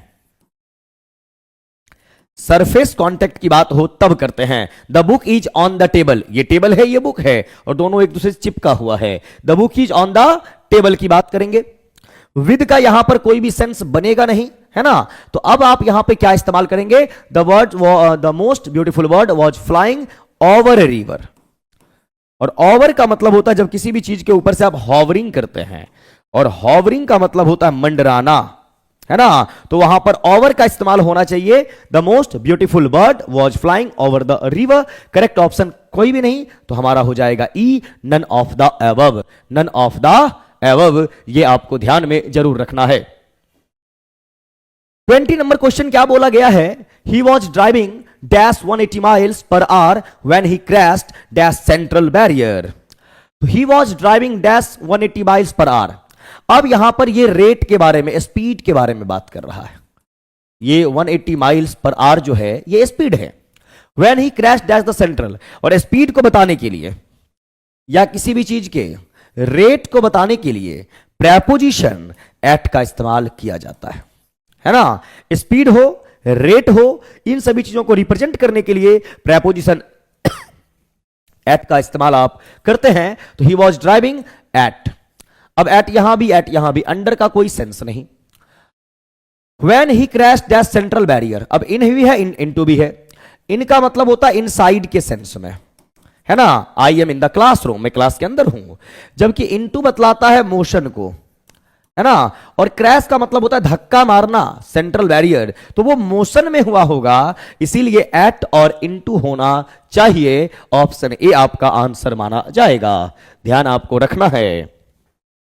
आगे आइए, क्वेश्चन नंबर 21 यहां पर है, you are unable to dash the meeting of the passage. ये आपका है phrasal verb. A to Z vocab batch में फ्रेजल वर्ब भी आपको पढ़ाया जाएगा। तो यू आर अनेबल टू, अब हमने समझाया अनेबल, अन का मीनिंग क्या होता है? नॉट होता है। एबल का मीनिंग क्या होता है? योग्य, यानी अनेबल यानी अयोग्य। और एबल के साथ क्या लगता है? टू लगता है। तो you are unable to dash the meaning, meeting नहीं, मीनिंग। ये टाइपिंग एरर है बंधु, क्या हो जाएगा ये? Meaning. You are unable to dash the meaning of the passage. आप इस पैसेज को समझने में असमर्थ हैं। Make off, make over, make out. अब देखिए, मेक ऑफ का मतलब क्या होता है? किसी भी चीज को, ऑफ का इस्तेमाल होता है सेपरेशन के लिए, सेपरेशन के लिए। मेक ओवर, मेक ओवर का मतलब मेकअप भी होता है, और मेकअप का दो मीनिंग होता है। एक मीनिंग मेकअप का होता है कंपनसेट करना, क्षतिपूर्ति करना, कंपनसेट करना, और एक होता है मेकअप का ब्यूटीफाई, ब्यूटी पार्लर, है ना, सुंदरीकरण, सुंदर बनने के लिए जाना, एक मेकअप ये भी होता है आपका। मेक आउट का दो मीनिंग होता है। एक मीनिंग होता है अंडरस्टैंड, अंडरस्टैंड करना, और एक मेक आउट का मीनिंग होता है to have sexual relationship, to have sexual relationship. गर्म पानी मिलेगा क्या? गर्म पानी ले लीजिए। उसको क्या नीड हो गई अभी? नीड क्या हो गई?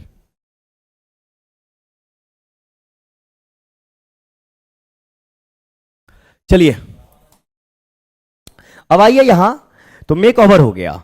मेक आउट का मीनिंग या तो अंडरस्टैंड हो जाएगा या टू हैव सेक्सुअल रिलेशनशिप, ये यहां पे मीनिंग निकल के आएगा मेक आउट का। अब यहां पे किसके साथ जाना है? तो you are unable to dash the meaning of the passage. आप पैसेज के मीनिंग को समझने में अनेबल हैं, यानी आप समझ नहीं पा रहे हैं। मेक आउट का सेंस यहां पर बनेगा, यह आपको ध्यान में जरूर रखना है।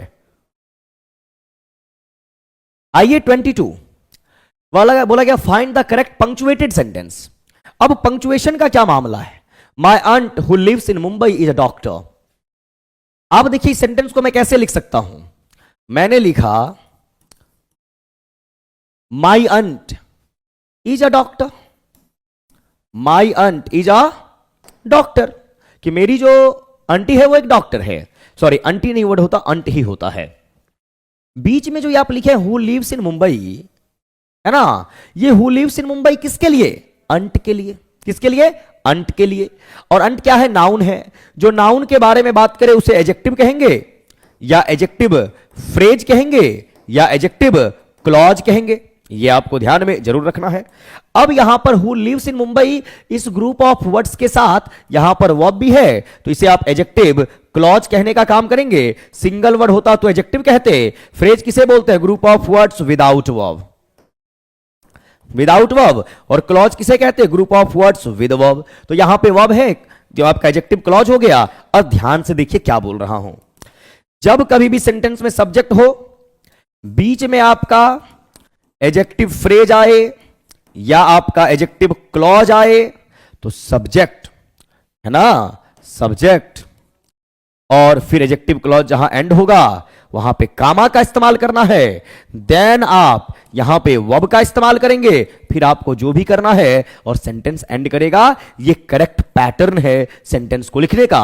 यहां पे आप एडजेक्टिव क्लॉज का इस्तेमाल किए, कामा बिल्कुल भी नहीं है। तो माय अंट यहां पे है कामा, हु लिव्स इन मुंबई यहां पे है, इज अ डॉक्टर बिल्कुल करेक्ट है। और ये आपका जो है हु लिव्स इन मुंबई, ये आपका एडजेक्टिव क्लॉज है। और my aunt who lives in Mumbai, यहां तो कामा लगा दिए, यहां आपका नहीं है, इसीलिए ऑप्शन सी भी नहीं होगा, ऑप्शन बी फॉर बॉम्बे आपका आंसर माना जाएगा।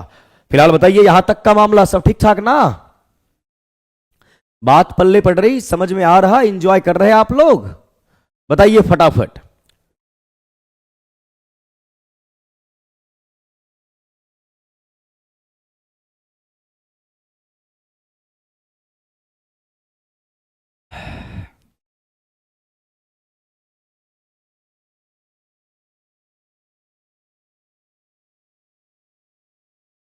नहीं नहीं, सी नहीं होगा, बी होगा गोपाल जी, बी होगा, सी नहीं होगा।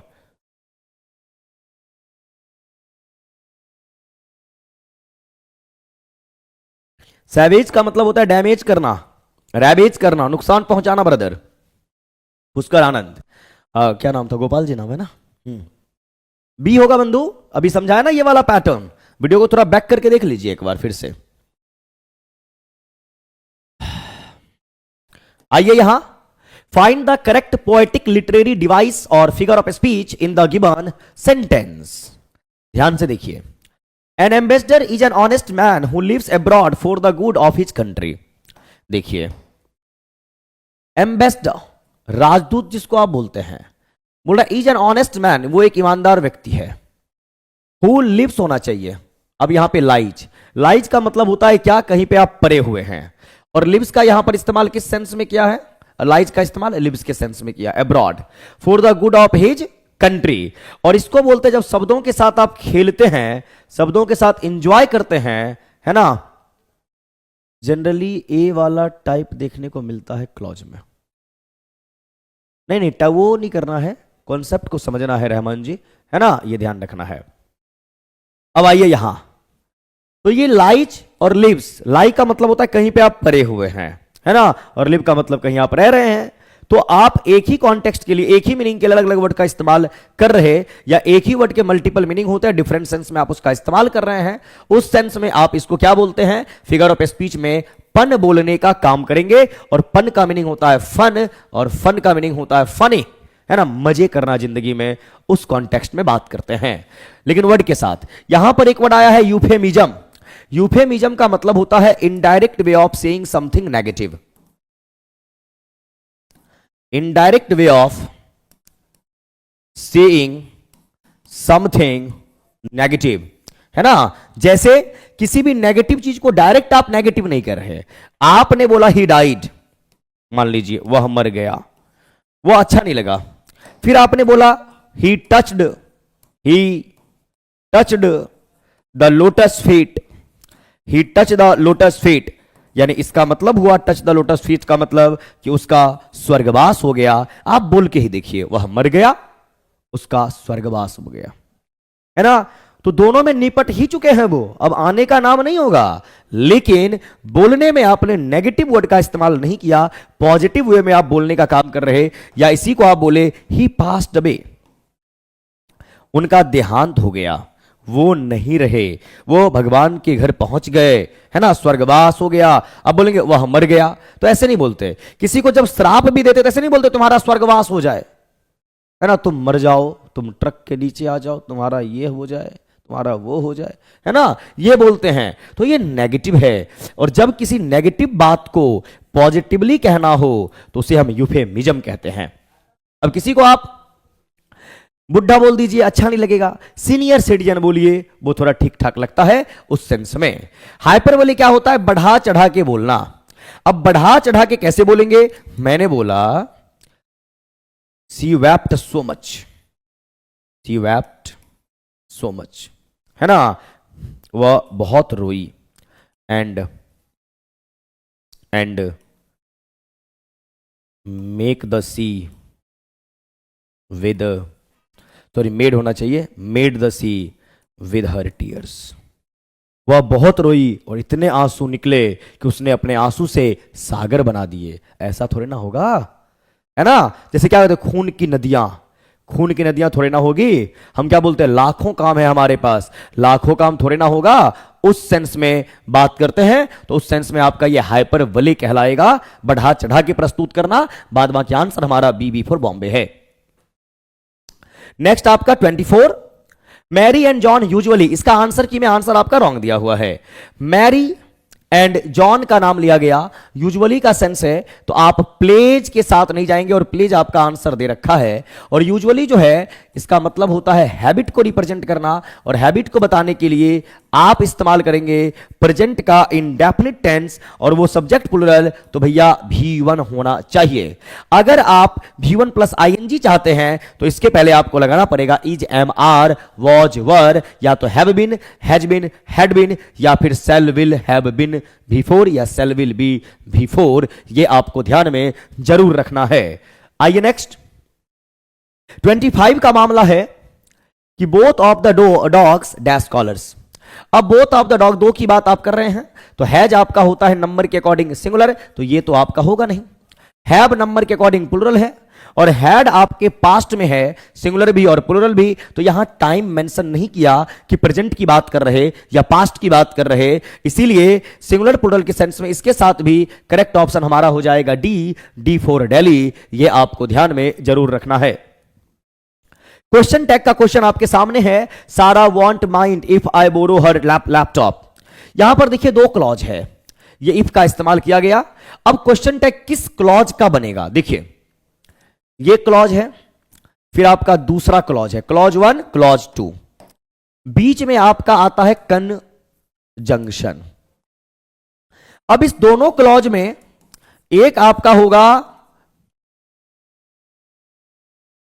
डिपेंडेंट, जो अपने मीनिंग के लिए दूसरे पे डिपेंड होगा, और एक आपका होगा इनडिपेंडेंट, जो अपने मीनिंग के लिए दूसरे पे डिपेंड नहीं होगा। क्लॉज उसी का पॉसिबल है, क्लॉज इज पॉसिबल, क्लॉज उसी का पॉसिबल होगा जो इंडिपेंडेंट है, जो अपने मीनिंग के लिए दूसरे पे डिपेंड नहीं रहेगा। सारा वांट माइंड, वो ध्यान नहीं देगी, वो ध्यान नहीं देगी, ठीक है मामला। लेकिन यहां से यहां बोलिए, if I borrow her laptop, अगर मैं उसका लैपटॉप ले लूं, अगर मैं उसका लैपटॉप ले लूं, अगर मैं उसका लैपटॉप ले लूं, आप बार बार बोलिए, सेंस आपका यहां पर कंप्लीट नहीं होगा। यानी इफ के बाद जो लिखा हुआ है ये कहीं ना कहीं डिपेंडेंट क्लॉज है, इसको अपने मीनिंग के लिए इस पे डिपेंड होना पड़ेगा। इसीलिए जब भी आपके सेंटेंस में दो क्लॉज आएंगे, क्वेश्चन टैग की आप बात करेंगे, तो आप उसी क्लॉज का बनाएंगे टैग जो अपने आप में इंडिपेंडेंट है, स्वतंत्र है, मेन क्लॉज है, प्रिंसिपल क्लॉज है। तो वांट का मतलब होता है विल नॉट, तो इसका हो जाएगा विल सी। विल सी, सारा के अकॉर्डिंग सी का इस्तेमाल किया, ध्यान आपको जरूर रखना है। बहुत बढ़िया अनामिका। नेक्स्ट आइए 27, बोला गया the boy is singing, the boy is singing. अब यहां पर इज का मामला है, अफर्मेटिव तो इजेंट होगा और बॉय के अकॉर्डिंग ही होगा, तो इजेंट ही। बहुत ही आसान सा question, option A for Agra. अब यहां पर ग्रामेटिकल प्रोफाइल का क्वेश्चन है, बोला गया Sunidhi is singing, Sunidhi is singing. अब यहां पर बहुत ही सिंपल टुच्चा सा सवाल आपसे पूछा गया कि इस टेंस का स्ट्रक्चर क्या है, तो भैया प्रेजेंट कॉन्टिन्यूअस, फिर नाम दिया गया प्रेजेंट प्रोग्रेसिव, और फिर नाम दिया गया प्रेजेंट इम्परफेक्ट। तो भैया आई एम किसी भी वर्ड के पहले आता है, उसका मीनिंग होता है नॉट, और परफेक्ट का मीनिंग होता है कंप्लीट, यानी नॉट कंप्लीट, नॉट कंप्लीट यानी एक्शन कंप्लीट अभी हुआ नहीं है, यानी एक्शन अभी भी कंटिन्यू है। क्योंकि अगर कंप्लीट हो गया तो कंटिन्यूटी समाप्त हो गई, और कंप्लीट नहीं हुआ है मतलब अभी कंटिन्यू है। जैसे क्लास अभी कंप्लीट हुआ नहीं है, इसका मतलब है क्लास अभी चल ही रही है ना। तो उस सेंस में आप अगर सुनिधि सिंगिंग की बात करेंगे तो प्रेजेंट कॉन्टिन्यूअस भी बोलेंगे, प्रेजेंट प्रोग्रेसिव भी बोलेंगे, प्रेजेंट इंपरफेक्ट भी बोलेंगे। करेक्ट ऑप्शन आपका डी फॉर दिल्ली माना जाएगा। इस बात का ध्यान आपको अच्छे से रखना होता है। आइए आगे, लिटरेचर है ना यहां से, और ये क्वेश्चन आपसे होना चाहिए सॉल्व। आ जाओ यहां पे देखते हैं क्या होगा। Who is known as the peasant poet, बहुत ही आसान सा सवाल है। सबसे पहले पीजेंट वर्ड को समझिए, पीजेंट वर्ड क्या होता है, PEASANT।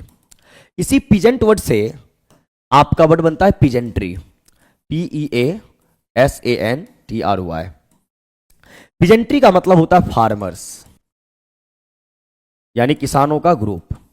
तो पीजेंट हम उसे बोलते हैं जिनका बैकग्राउंड, अब खेतीबाड़ी कहां होगी, शहर में तो होगी नहीं, गांव में होगी। तो पीजेंट पोएट बोलने का मतलब जिनका बैकग्राउंड रूरल हो, जो फार्मिंग में लगे हुए हो, जो फार्मिंग लेबरर हैं, लेबर है ना, उन्हें आप पीजेंट पोएट के नाम से जानते हैं। अब पीजेंट पोएट के नाम से दो राइटर का नाम लिया जाता है। एक राइटर है आपके जॉन क्लेयर, जॉन क्लेयर, और एक है आपके Robert Burns, Robert Burns. Robert Burns को आप रैबी बर्न्स भी कहते हैं, रॉबर्ट बर्न्स को आप रैबी बर्न्स भी कहते हैं। और रॉबर्ट बर्न्स या रैबी बर्न्स जो आप नाम बोल रहे, ये आपके नेशनल पोएट ऑफ स्कॉटलैंड हैं, नेशनल पोएट ऑफ स्कॉटलैंड, ये स्कॉटलैंड के नेशनल पोएट हैं। टीआरई 2.0 में किसी क्वेश्चंस के ऑप्शन में रैबी बर्न्स के बारे में पूछा गया था, रॉबर्ट बर्न्स। इन दोनों को आप पीजेंट पोएट के नाम से जानते हैं। Clear? Sir Walter Scott, Robert Southey, John Clare, यहां पर एक ही ऑप्शन दिया तो जॉन क्लेयर।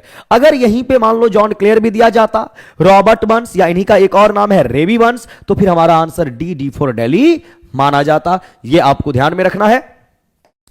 जॉन क्लेयर जो है, इनका बैकग्राउंड ये बहुत मतलब फॉर्मल एजुकेशन इनके पास नहीं है, ये बहुत गरीब परिवार से हैं, इनके पिताजी खेतीहर मजदूर हैं, है ना। तो ज्यादा पढ़े लिखे नहीं, बड़े स्कूल बड़े कॉलेज में इनकी पढ़ाई लिखाई नहीं हो पाई, लेकिन फिर भी अच्छे राइटर हुए और ये पीजेंट पोएट कहलाते हैं। और ये जब भी अपना कुछ लिखते हैं तो ग्रामीण जीवन के बारे में, रूरल लाइफ के बारे में लिखने का काम करते हैं, रस्टिक वे में, जिसको आप देहातीपन कहते हैं, उस वे में बात करते हैं। इसीलिए इन्हें जॉन क्लेयर और रॉबर्ट बर्न्स को भी आप पीजेंट पोएट के नाम से जानते हैं। मैं कई बार आपसे बात कर चुका हूं sir Walter Scott. Sir Walter Scott के बारे में कई बार हमने इनका वर्क आपको बताया है। आप अगर चाहें तो कमेंट करके 2-4 वर्क्स जरूर बताइए सर वॉल्टर स्कॉट का। दूसरी बात, सर वॉल्टर स्कॉट जो हैं ये आपके रोमांटिक एज के राइटर हैं। रोमांटिक एज के राइटर हैं। रोमांटिक एज की जब भी हम बात करते हैं तो रोमांटिक एज हमारा जाता है 1798 टू 1837। 1798 टू 1837 ये हमारा रोमांटिक एज है। और सर वॉल्टर स्कॉट या रॉबर्ट साउदी ये दोनों रोमांटिक एज के राइटर हैं। सर वॉल्टर स्कॉट की बात करेंगे तो ये 1771 में पैदा होते हैं, 1832 में इनकी डेथ होती है। रॉबर्ट साउदी की बात करेंगे 1774 में पैदा होते हैं और 1843 में डेथ होती है। और रोमांटिक एज में ही सर वॉल्टर स्कॉट को पोएट लॉरेट बनाया जाना था, लेकिन इन्होंने मना कर दिया। और जब इन्होंने मना कर दिया तो रॉबर्ट साउदी को पोएट लॉरेट बनाया गया। तो रॉबर्ट साउदी आपके पोएट लॉरेट ऑफ इंग्लैंड भी हुए, है ना। और कब से कब तक ये पोएट लॉरेट रहे रॉबर्ट साउदी? तो 1813 टू 1843 ये आपके पोएट लॉरेट रहे। इनके बाद विलियम वर्ड्सवर्थ 1843 से 1850 पोएट लॉरेट बने और फिर विलियम वर्ड्सवर्थ की डेथ हो जाती है 1850 में। उसके बाद अल्फ्रेड लॉर्ड टेनिसन जो कि विक्टोरियन एज के राइटर हैं, वो पोएट लॉरेट बने और 1850 से लेके 1892 यानी 42 ईयर्स यानी 42 साल यानी विक्टोरियन एज में सबसे लंबे समय तक पोएट लॉरेट रहने वाले कोई अगर राइटर हुए तो वो आपके टेनिसन हैं।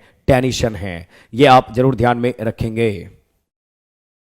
Ivanhoe, Guy Mannering, Waverley, novel, Walter Scott, very good, बहुत बढ़िया, बहुत अच्छे। अब आइए यहां, तो ये पहला क्वेश्चन था, बहुत ही आसान सा सवाल। तो जब भी मैं आपको वोकैब का नंबर बढ़ेगा तो लिटरेचर के क्वेश्चंस कम होंगे, आप थोड़ा मैनेज करके चलोगे। आगे बोला गया who is called the father of English classical comedy. अब इंग्लिश क्लासिकल कॉमेडी के नाम से किन्हें जाना जाता है? तो वो आपके कौन हैं? थॉमस हेवुड, थॉमस मिडल्टन या फिर बेन जॉनसन। अब देखिए, अगर आप यहां पे बात करना चाहेंगे तो ये तीनों राइटर रेनेसा पीरियड में आए हैं। पहले ये थोड़ा बात कर ले, रेनेसा में आए हैं। और रेनेसा पीरियड की अगर आप बात करेंगे, टाइम कितना हो गया? ओ तेरी 9:41, 15 मिनट में डन करना इसको। अच्छा, आ जाओ। रेनेसा की अगर बात करेंगे तो रेनेसा के बारे में हमने आपको पढ़ाया, ये 14th सेंचुरी से 17th सेंचुरी तक आपका जाता है रेनेसा। रेनेसा को आप कितने पार्ट्स में डिवाइड करते हैं? 4 पार्ट्स में। सबसे पहले एलिजाबेथन एज है, उसके बाद आपका जैकोबियन एज, फिर आपका कैरोलिन एज, फिर आपका कॉमनवेल्थ का मामला होता है रेनेसा। रेनेसा 14th सेंचुरी में आपका स्टार्ट होता है। कहां से स्टार्ट होता है? तो इटली से। इटली में एक सिटी है फ्लोरेंस, है ना। रेनेसा का जन्म यहीं से होता है। और इटली से ये आता है कहां? फ्रांस। और फ्रांस से ये फिर पहुंचता है यूरोप। और यूरोप में कहां कहां? तो यूरोप का वेस्टर्न पार्ट और यूरोप का नदर्न पार्ट। ये रेनेसा का इतिहास है, हिस्ट्री है ना। अब बहुत बच्चे कंफ्यूज होते हैं कि रेनेसा की शुरुआत तो इटली में हुई, तो ये इटालियन वर्ड हुआ? नहीं, रेनेसा की शुरुआत हुई है भले ही इटली में, लेकिन ये एक फ्रेंच वर्ड है। ये एक फ्रेंच वर्ड है। और फ्रेंच वर्ड है तो इसका मीनिंग क्या होता है? तो इस वर्ड का मीनिंग होता है रिवर्थ, यानी कि पुनर्जागरण, या इसी वर्ड का मीनिंग होता है रिवाइवल ऑफ लर्निंग। तो ये जो कॉन्ट्रास्ट यहां पे है कि शुरू होता है इटली से, फ्रेंच लैंग्वेज का वर्ड है, ये आपको जरूर जानना है, इसमें आपको कंफ्यूज नहीं होना है। और चाहे बेन जॉनसन हो, थॉमस हेवुड हो, थॉमस मिडल्टन है, एडमंड स्पेंसर है, क्रिस्टोफर मार्लो है, जॉन लीली है, रॉबर्ट ग्रीन है, विलियम शेक्सपियर है, ये सारे के सारे कंटेम्पररी हैं, एक समय के हैं, समकालीन हैं, याद आप रखेंगे। और रेनेसां में एलिजाबेथन, जैकोबियन, कैरोलिन और कॉमनवेल्थ का मामला आता है। तो यहां बोला गया क्लासिकल कॉमेडी कौन? बेन जॉनसन, और बेन जॉनसन का एक और नाम बेंजामिन जॉनसन, बेंजामिन जॉनसन, है ना। थॉमस मिडल्टन जो है, इनके बारे में बोला जाता है ये मस्क लिखने का काम करते थे। अब मस्क क्या होता है? तो मस्क होता है इंटरटेनमेंट के लिए, इंटरटेनमेंट के लिए, क्योंकि पहले मोनार्की था, राजतंत्र का मामला था, कोई फेस्टिवल है, कोई फंक्शन है, तो इंटरटेनमेंट के लिए दरबार में जब कुछ लिखा जाएगा उसको मस्क बोलते हैं। थॉमस मिडल्टन अपने मस्क के लिए बहुत ही फेमस थे, और थॉमस हेवुड ये अपने पोयम, अपने वर्क के लिए जाने जाते थे। ये तीनों आपके कहां के हैं? एलिजाबेथन बोलिए या रेनेसां पार्ट से बिलोंग करने का काम करेंगे, ये आपको ध्यान में रखना है। 31 की बात कर लो। 31 है आपका द फर्स्ट इंग्लिश ट्रेजेडी गॉर्बोडक। कल भी इसके बारे में हम बात किए थे कि गॉर्बोडक जो है ये पहली ट्रेजेडी है इंग्लिश लिटरेचर में, है ना। गॉर्बोडक आपका चला कब से है? 1561 आपका पब्लिश हुआ ये गॉर्बोडक। इसके राइटर कौन थे? तो इसके राइटर आपके दो हैं, एक नाम है थॉमस नॉर्टन और एक नाम है थॉमस सैकविल, थॉमस सैकविल, है ना। गॉर्बोडक ये पहली ट्रेजेडी है इंग्लिश लिटरेचर के, और बाद में इसका नाम क्या दिया गया था? फेरिक्स एंड पॉरेक्स, फेरिक्स एंड पॉरेक्स, ये आप ध्यान में रखेंगे गॉर्बोडक। तो बाद में इसका नाम ये कर दिया गया गैमर कटसन निडल, गैमर कटसन निडल। इनके राइटर हैं विलियम स्टीवनसन, STEVENSON, और कॉर्पस क्रिस्टी के राइटर हैं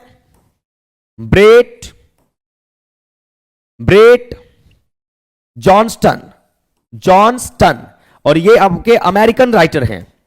ये क्या है? आपके अमेरिकन राइटर हैं, ये आपको ध्यान में होना चाहिए। तो गॉर्बोडक जो बोला गया, जो 1561 में पब्लिश हुआ है और इंग्लिश लिटरेचर के हिस्ट्री में पहली ट्रेजेडी है गॉर्बोडक, लिखने का काम थॉमस नॉर्टन, थॉमस सैकविल किए, है ना। और बाद में इसका एक और नाम दिया गया फेरिक्स एंड पॉरेक्स, वही पूछा गया। ऑप्शन ए फॉर आगरा आपका answer. Wordsworth wrote a sonnet on, Wordsworth साहब एक सोनेट लिखे भैया, किन पे? तो मिल्टन साहब पे, ऑन मिल्टन। ऑन मिल्टन को ही आप लंदन पोयम के नाम से भी जानते हैं, जो आपके विलियम वर्ड्सवर्थ लिखे हैं, और ये लिखे हैं 1802 में। तो जब विलियम वर्ड्सवर्थ का नाम आएगा ऑन मिल्टन के लिए या लंदन पोयम के लिए, वो होगा 1802, है ना। और ये सोनेट है, विलियम वर्ड्सवर्थ जो लिखे हैं ये एक सोनेट है, क्लियर। और एक आपका एपिक पोयम लिखा गया मिल्टन नाम से, एक एपिक पोयम आपका लिखा गया मिल्टन नेम से, मिल्टन के नेम से, और वो दो बार पब्लिश होता है, एक आपका 1804 में, एक आपका 1810 में, और उसके राइटर हुए आपके विलियम ब्लेक। तो कंफ्यूज नहीं होना है, मिल्टन साहब के नाम से एपिक पोयम लिखा गया, विलियम ब्लेक लिखे 1804 1810, लेकिन जब आपके विलियम वर्ड्सवर्थ लिखते हैं तो वो सोनेट है और वो 1802 में पब्लिश हुआ। मिल्टन के नाम से एक और वर्क लिखा गया epigram on Milton, epigram on Milton, और एपीग्राम ऑन मिल्टन लिखने का काम किए जॉन ड्राइडेन। कौन? John Dryden. और ये कब पब्लिश होता है? तो ये पब्लिश होता है 1686 में, 1686 में, ये ध्यान रखेंगे। जॉन ड्राइडेन जो है, इनको बोला गया फादर ऑफ इंग्लिश क्रिटिसिज्म। किन्होंने बोला? सैमुअल जॉनसन, डॉक्टर जॉनसन ने। जॉन ड्राइडेन जो है 1668, यानी ये first poet laureate of England है, यानी पहले पोएट लॉरेट ऑफ इंग्लैंड आपके कौन है? John Dryden. सेकंड कौन है इन्हीं के समकालीन? Thomas Shadwell, Thomas Shadwell. और थॉमस सैडविल के लिए जॉन ड्राइडन ने एक वर्क लिखा, इनको क्रिटिसाइज किया, और वो वर्क है, आप लोग जरूर सुने होंगे, मैकफ्लैक्नो। मैकफ्लैक्नो याद रखना है आपको। आइए यहां करेक्ट ऑप्शन क्या है? मिल्टन। वर्जीनिया वुल्फ ये मॉडर्न एज की राइटर है।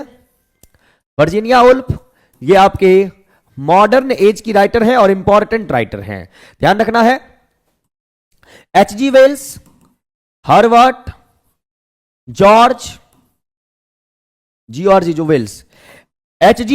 वेल्स को बोला जाता है father of science fiction. Father of science fiction, father of science fiction बोला जाता है H.G. वेल्स को, ध्यान आप जरूर रखेंगे। आइए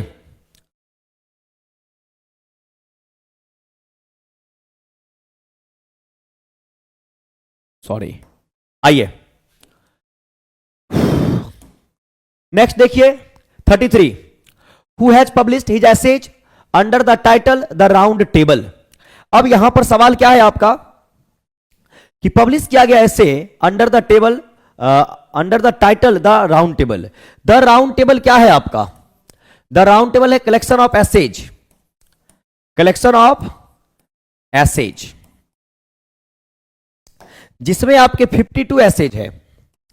कितने एसेज हैं? 52। जिसको लिखने का काम कौन किया? आपके विलियम हेजलिट,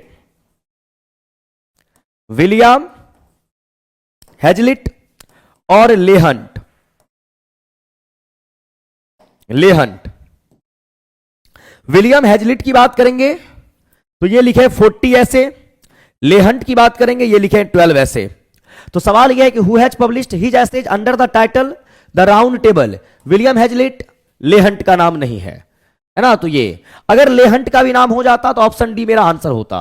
थॉमस, इनका पूरा नाम है Thomas Penson De Quincey, Thomas Penson De क्विंसे।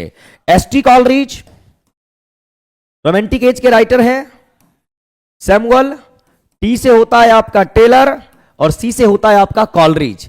Samuel Taylor Coleridge, चलिए है ना, ध्यान रखना है। एसटी कॉलरिज के बारे में अगर आप बात करेंगे ढेर सारे वर्क्स हैं, लेकिन इनका 2 वर्क है जो बहुत ही फेमस है, जो इनकम्प्लीट है। एक का नाम है कुबला खान और एक का नाम है क्रिस्टाबेल। ये हमने इसीलिए लिखाया क्योंकि ये दोनों वर्क आपके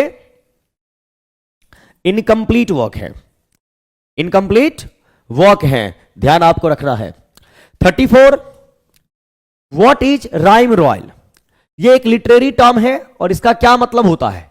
अ quatrain with the rhyme scheme ABAB नहीं, ये 10 सिलेबिक लाइन है अरेंज इन 7 लाइन स्टेंजा। बिल्कुल करेक्ट ऑप्शन क्या हो जाना है? B for Bombay. Rhyme royal इसी को बोलेंगे, इसको याद कर लीजिएगा। Confession of an opium eater, masterpiece Thomas Penson De Quincey. Very good, बहुत बढ़िया, बहुत अच्छे। कुबला खान की बात करेंगे, ये 54 लाइंस की पोयम है, ये आपको ध्यान में जरूर रखना है। अब मैं थक गया, भूख भी लग गई, आओ थोड़ी देर और। In Dickens novels a tale of 2 cities, Charles Dickens का ये नॉवेल है अ टेल ऑफ 2 सिटीज। ये कब पब्लिश होता है? 1859 में। चार्ल्स डिकेंस के बारे में कई बार बता चुके हैं, ये 1812 में पैदा होते हैं और 1870 में इनकी डेथ होती है। चार्ल्स डिकेंस आपके विक्टोरियन एज के राइटर हैं और विक्टोरियन एज आपका चलता है 1837 टू 1901, ये आपको ध्यान में जरूर रखना है। और अ टेल ऑफ 2 सिटीज की बात करेंगे तो वहां पे लंदन और पेरिस की बात कर रहे हैं।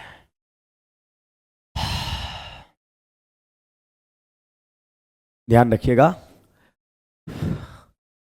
अब ये क्या है जी? कॉम्प्रिहेंशन बचा ही है? ओ तेरी, मुझे लगा हो गया है इतना बड़ा। चलो पढ़ते हैं फटाफट टकाटक, बस 5 मिनट का टाइम दीजिए, कोशिश करता हूं समझा दूं।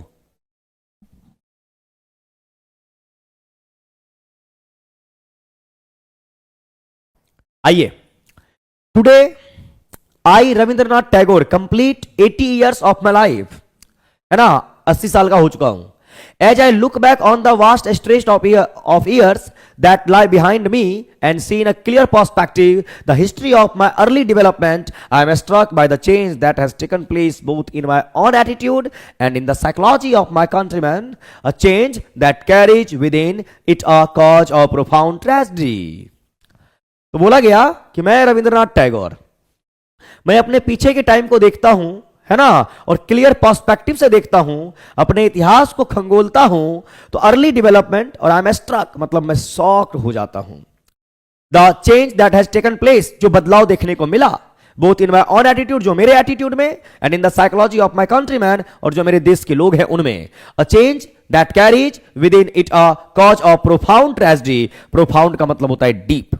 आप जो है 5 साल के बाद वो आप नहीं रहेंगे, आप में बदलाव आएगा. वही बोला गया यहां पे. Our direct contact with the larger world of man was linked up with the contemporary history of the English people whom we came to know in those earlier days. यानी हमारे जो कंटेम्पररी थे, और वर्ल्ड लेवल की बात कर रही है, इंग्लिश लिटरेचर की बात की गई है. It was mainly through their mighty literature, और माइटी का मतलब होता है पावरफुल, साहित्य की बात कर रहे. दैट वी फॉर्म, जिसको हमने फॉर्म किया, our ideas with regard to these newcomers to our Indian source, यानी भारत से. In those days the type of learning that was served out to us was neither plentiful nor diverse, है ना प्रचुर मात्रा में ना डाइवर्स है, अलग अलग हैं. Nor was the spirit of scientific inquiry, यानी आपको साइंटिफिक इंक्वायरी करना पड़ेगा, पहले जानिए फिर मानिए, किसी के कहने पे मान मत लीजिए. वेरी मच इन एविडेंस, किसी भी चीज को सर्च करना है, इंक्वायरी करनी है, ऐसा क्यों हुआ. Thus their scope being strictly limited, the educated of those days had resource to English language and literature. Their days and nights were eloquent. Eloquent का मतलब होता है प्रचुर मात्रा में. With the stately declamations of Burke. Edmund Burke का नाम लिया गया है, एक बहुत अच्छे राइटर हुए. विद मैकाले, मैकाले का नाम आपने जरूर सुना होगा. Long rolling sentences, discussions centred upon Shakespeare's drama, है ना, शेक्सपियर्स के ड्रामा बहुत पढ़े, उस पर डिस्कस किया गया. एंड बायरन्स, यानी Lord Byron, poetry, and above all upon the large hearted liberalism of the 19th century English politics. At the time, the tentative attempt were being made to gain our national independence. Bharat के independence की बात कर रहे हैं, आजादी की बात कर रहे हैं. At heart, we had not lost faith in the generosity of the English race. यानी लिटरेचर के क्षेत्र में बोल रहे हैं कि वो लोग बहुत अच्छे थे. This belief was so firmly rooted in the sentiments of our leaders as to lead them to hope that the victor would of his own grace pave. Pave the path का मतलब होता है रास्ता तैयार करना, और आजादी के लिए फॉर द वैंक्विस्ड, और वैंक्विस्ड का मतलब होता है उसको हरा देना, तभी तो हम आजाद हो पाए. This belief was based upon the fact that England at the time provided a shelter. और उस समय ऐसा माना जाता था कि इंग्लैंड जो है वो शेल्टर प्रोवाइड करती है, शरण स्थल देने का काम करती है. To all those who had to flee from का मतलब भाग जाना. परसिक्यूशन यानी किसी पे अत्याचार जब आप करते हैं, किसी को एक्सप्लॉइट, शोषण करते हैं. इन देयर ऑन कंट्री, उन्हीं के देश में. पॉलिटिकल मैटर्स यानी कि शहीद who had suffered for the honour of their people were accorded unreserved welcome at the hands of the English. I was impressed, मैं बहुत इंप्रेस हुआ, by this evidence of liberal humanity in the character of the English, and thus I was led to set them on the pedestal of my highest respect. pedestal का मतलब क्या होता है, उस level का मंच होता है ना, of my highest respect. This generosity in their national character had not yet been vitiated by imperialist pride. imperialism का मतलब क्या होता है, साम्राज्यवाद, kingdom. About this time as a boy in England, I had the opportunity of listening to the speeches of John Bright. उस समय ये John Bright को बहुत सुनते थे. Both in and outside parliament, parliament के अंदर, पार्लियामेंट के बाहर. The large hearted radical liberalism of those speeches overflowing all narrow national bound. Narrow का मतलब क्या होता है, संकीर्ण. Had made so deep an impression on my mind something of it today when in this days of graceless disillusionment. तो यहां आपका बोला गया है. From the first paragraph given a synonym deep. Deep का मतलब क्या बोला गया, प्रोफाउंड वर्ड का इस्तेमाल किया था. पर्सपेक्टिव वर्ड का मतलब होता है पॉइंट ऑफ व्यू. पर्सपेक्टिव का मतलब होता है पॉइंट ऑफ व्यू, यानी आप नजरिया की बात करते हैं। ट्रेजेडी कॉमेडी का एंटोनिम है, करेक्ट ऑप्शन बी हो जाएगा। What helped the Indians to conceive of a notion of the English? क्या हेल्प मिला इंडियंस को, क्या एज्यूम करके? देयर एडवांस वेपनरी, हथियार मिला, their literature, their orders. Literature की बात की है, साहित्य की बात कर रहे हैं। Who could read and gain from English literature? कौन पढ़े, किनको मिला? द एजुकेटेड इंडियंस को, ऑल द इंडियंस को, only writers such as Rabindranath Tagore. Only जिस भी पैसेज में होगा वो आपका आंसर नहीं माना जाएगा। द एजुकेटेड इंडियंस या ऑल द इंडियंस, जो पढ़े लिखे लोग थे वो सीखने का काम किए। अब आप इसमें किस में जाओगे, आप बताइए, ए और बी में से किस में जाना है? तब तक हम पानी पी लें एक बार। 38 में किसके साथ जा रहे हैं? बोलो बोलो बोलो, जल्दी बोलो। देखिए यहां बोला गया who could read and gain from English literature, कौन सीख पाए? सारे इंडियंस नहीं, जो पढ़े लिखे थे, है ना, वही सीख पाएंगे। From the third paragraph give us antonym from victorious. Victorious का मतलब होता है विजेता, वहीं से विक्टर आया, बिलीव, और वैंक्विश यानी हरा देना। Whose speeches did Tagore listen to as a boy, किसके स्पीच को सुनते थे? शेक्सपियर, बायरन, जॉन ब्राइट को, जॉन ब्राइट के स्पीच को सुनते थे। Correct option C for Canada. अब देखिए एक चीज बताइए आप लोग, आज के टेस्ट में 50 क्वेश्चंस इंग्लिश लिटरेचर का आपका नहीं था, है ना। आप देखते हैं 15 क्वेश्चन भी देता हूं, लेकिन जब 15 क्वेश्चंस आपके लिटरेचर में होते हैं 40 क्वेश्चंस वाले सेट में, तो फिर वोकैब का मैं क्वेश्चन नहीं दे पाता उतना, फिर आपके एरर के क्वेश्चंस 2 नहीं दे पाता। तो मैं ये सोच रहा हूं कि मंडे टू फ्राइडे आप 5 सेट्स करते हैं, उसमें 3 सेट्स ऐसा रखूं जिसमें आपका लिटरेचर और कॉम्प्रिहेंशन पे मेरा ज्यादा फोकस हो, और वोकैब भी हो और ग्रामर भी हो, है ना। और 2 सेट्स में ऐसा रखना चाहता हूं जिसमें ग्रामर वोकैब पे ज्यादा फोकस हो, एक कॉम्प्रिहेंशन हो और लिटरेचर के कुछ क्वेश्चंस कम हो। अगर आप मेरी बात से सहमत हैं, और ऐसा मैंने क्यों किया वो सुन लीजिए, क्योंकि आपके एग्जाम में ग्रामर, वोकैब, कॉम्प्रिहेंशन, लिटरेचर कुछ भी पूछा जा सकता है, और ये बीपीएससी है। जरूरी नहीं है कि इस बार 35 लिटरेचर आया तो अगली बार लिटरेचर 35 भी रहे, हो सकता है 40 भी हो जाए और हो सकता है 25 भी हो जाए। क्लियर? इसीलिए मैं दोनों चीज करके चलना चाह रहा हूं कि हर एक चीज आपका बैलेंस होता रहे। अगर आप मंडे टू फ्राइडे टेस्ट देते हैं तो आपको ग्रामर भी मिले, वोकैब भी मिले, कॉम्प्रिहेंशन भी, लिटरेचर भी, थोड़ा सा ऊपर नीचे करके अकोमोडेट करके, है ना। तो आप अपनी सहमति प्रकट करें कमेंट करके। अगर आप एग्री कर रहे हैं तो यस, नहीं कर रहे तो नो आप बोल सकते हैं, कोई दिक्कत है नहीं। बोलिए। और आज का सेशन कैसा लगा, मजा आया कि नहीं आया, एक बार फटाफट बता दो।